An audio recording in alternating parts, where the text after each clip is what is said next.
Ayun, meron nga. Is on. Ayun, talakitok. Butay na bugahong. Bugahong 1 kilo. Kulangot na huli. Yo, good morning mga hunters. Welcome back to our YouTube channel. This is Mr. Hunter Lifestyle. Magandang umaga mga master. Good morning, good morning.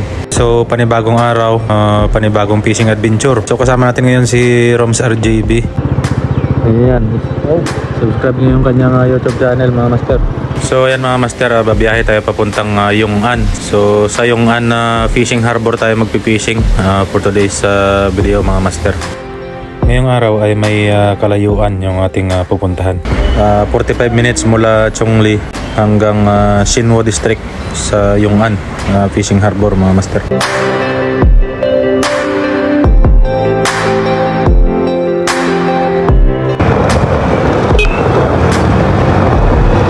Video pa. So yan mga master, napakaganda ng biyahe namin. So walang ka-traffic. So alas 5 ng umaga kami umalis. Medyo malayo yung fishing spot. So dati kasi binabike lang namin 28 kilometers mula Chongli hanggang yung fishing harbor dito sa Taoyuan. So inaabot kami ng 1 oras mahigit. Kaya mas maganda talaga yung nakamotor. Pero may limit yung takbo natin mga master. Hindi tayo pwedeng sumagad kasi baka magmulta tayo. So dapat pagdating sa batas trapiko, dapat sinusunod natin yung rules dito sa Taiwan. So, dadaan muna tayo sa 7-Eleven mga master. Bibili lang tayo ng pamain sa isda. Ayan. Dito tayo paparada, baka ma-rigger tayo.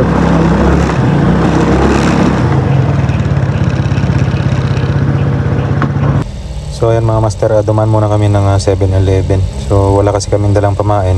Susubukan namin sa 7-Eleven kung mayroong tindang mga frozen foods at saka yelo. So wala kasi tayong dalang pamain. Hindi tayo nakapag-prepare. So pag wala, may second option tayo sa fishing port. So ayan mga master, bibili muna tayo ng pamain saka yelo. Ayan. So bumili muna kami ng yelo mga master. Yelo yung pamain natin. Ilang yelo dito? Yelo lang no. 40 pesos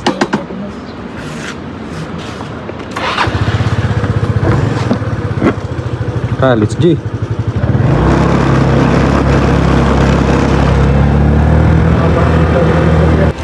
So yan mga master, 5:50 in the morning, narating natin yung Yong'an Fishing Harbor dito sa Taiwan. Ito na yung Yong'an Fishing Harbor. So yan mga master, dito na tayo sa may Yong'an Fishing Harbor. Pagdating namin, sarado pa yung fishing port. Sarado pa yung mga restaurant at saka wet and dry market nila. So maghihintay tayo hanggang alas 10 ng umaga at saka bibili tayo ng pamain para doon sa isda mga master. So napakaganda ng fishing port na to mga master. Dinarayo ito ng mga tao dito sa Taiwan. At yung mga kababayan nating siklista pumupunta rin dito tuwing weekend.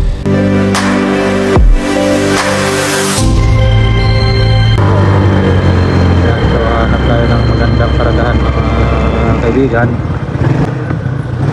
Nandito sa kapit. Ito. Una na. Maganda. Sana tayo waiting date. Ayan mga master. Ang spot natin ngayon dito sa Yong'an. Ay, hindi tayo makapag-jigging pre.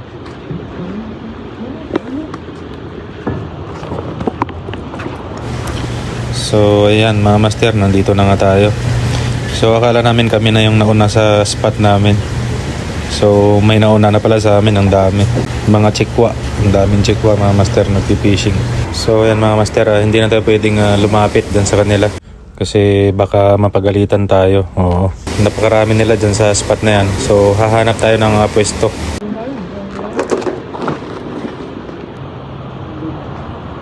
Kulangot na huli. Marami tayong dalang bala dyan. So yung mga master, Fully book na yung favorite spot natin. So lilipat tayo ng ibang fishing spot.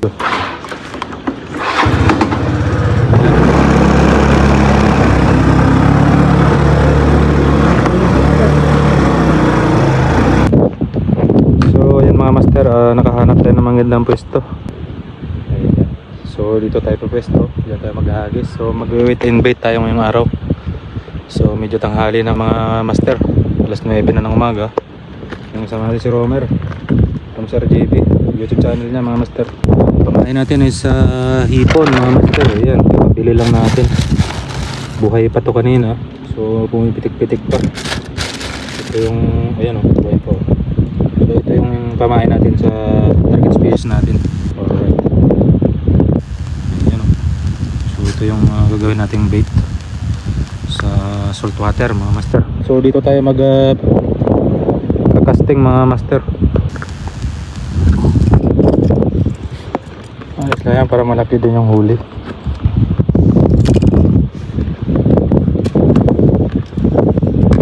Tatlo pa to.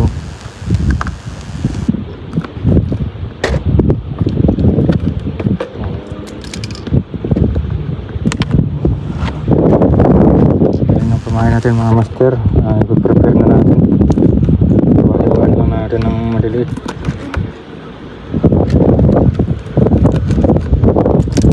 Para mamaya balik natin sa yelo. Puro yung pamain natin para gusto.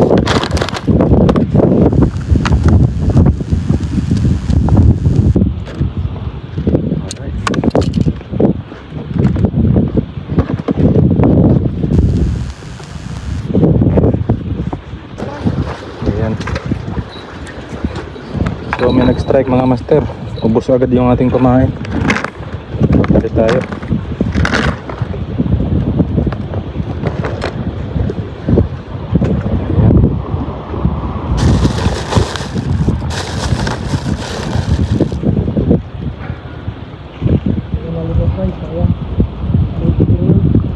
Ano kayang kumagat na yun? Ang lakas ng hila eh.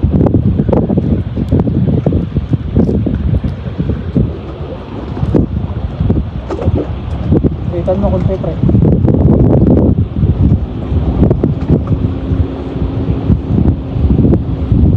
Sayang kung dito ka kanina yun, baka na-hook yun. Yan nga.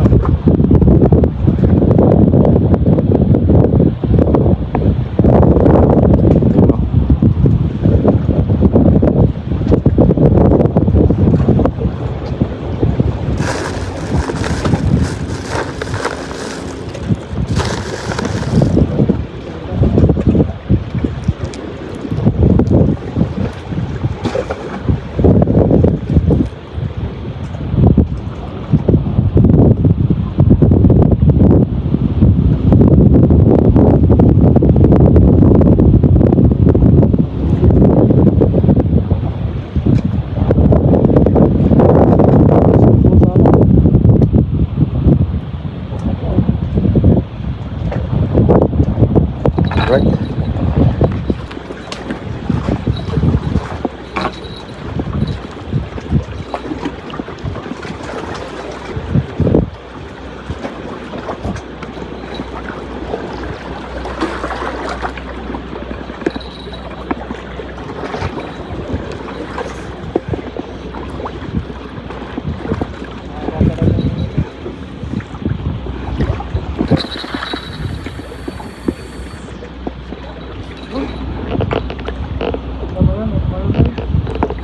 Diyan nga sila sa may naagos.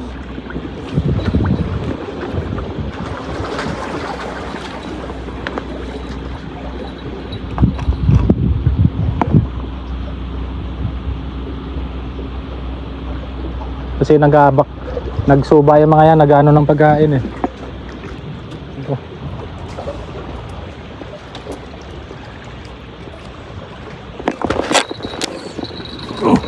Takina.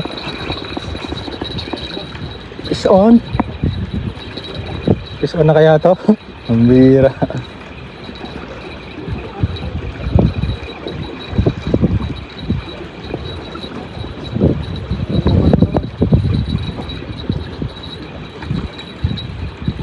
Ano, hindi na lubyak eh. Maliit siguro to. Ayun. Meron nga. Meron nga. Is on. Ang laki sana.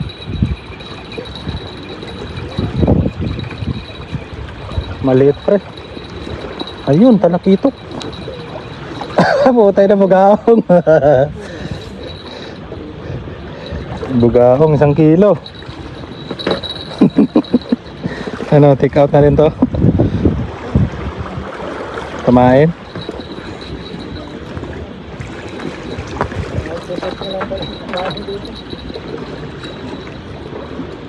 Malaki-laki na rin to. Grabe yung bungangan nito.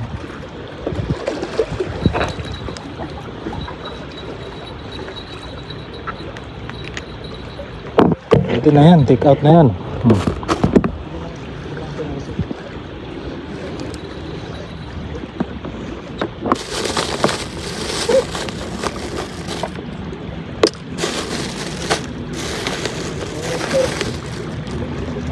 ulit tayo ng bugaong mga master.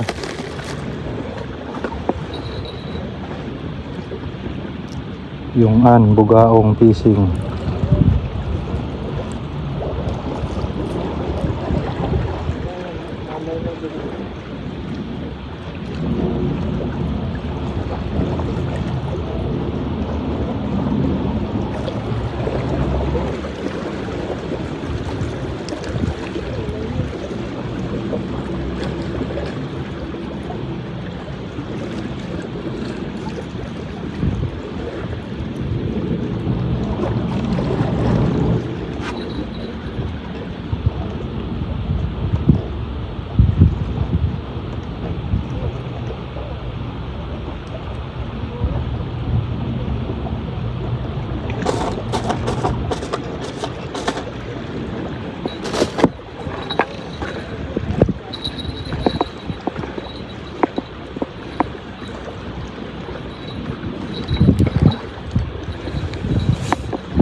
Kahuli din, bugao nga lang.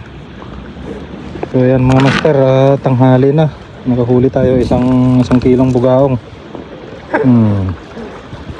Halimaw oh. Dito nila ginaya yung lure bait. Ayan. So hindi na masama. At least hindi na zero. Uy.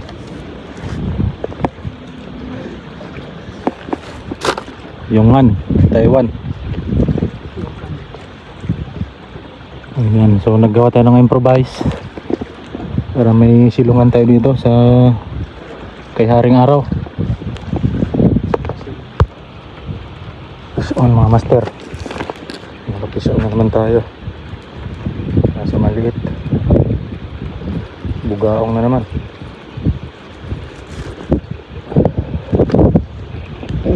Uy, iba. Ibang isda to mga master. Ayun oh. Wow.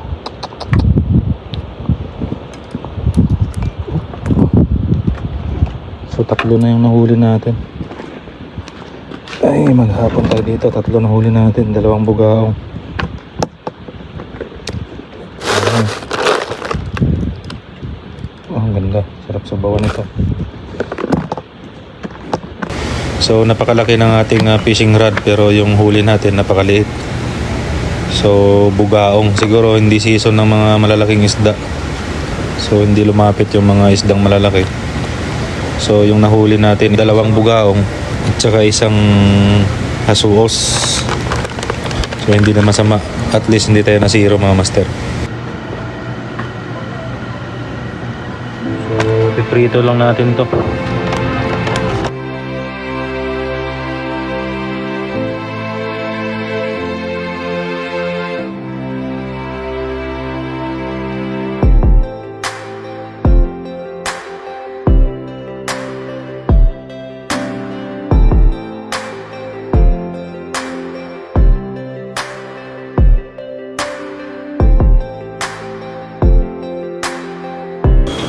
So laman tiyan din yan. At least hindi tayo na zero. Ayun. So binigyan tayo ng biyaya, 3 piraso. Ayun. Isang platong kanin din yung mauubos nito. So yan mga master, hanggang sa muli. This is Mr. Hunter Lifestyle. Alright, thank you for watching. Bye.